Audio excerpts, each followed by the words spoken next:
இப்போது புதிய அறிமுகம் ஆச்சி ஹோட்டல் சாம்பார் மற்றும் ஆச்சி இடிச்ச சாம்பார் 50 கிராம் ரூபாய் 20 மட்டுமே.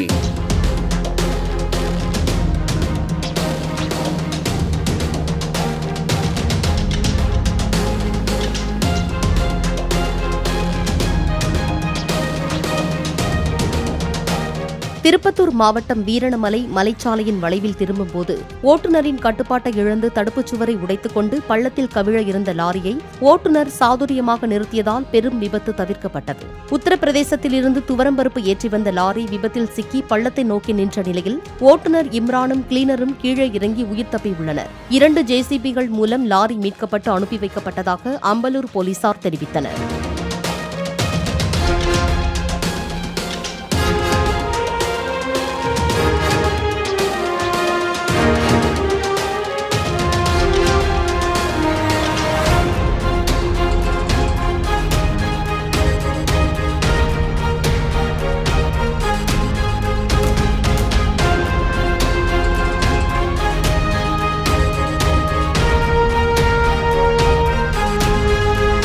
இப்போது புதிய அறிமுகம் ஆச்சி ஹோட்டல் சாம்பார் மற்றும் ஆச்சி இடிச்ச சாம்பார் 50 கிராம் ரூபாய் 20 மட்டுமே.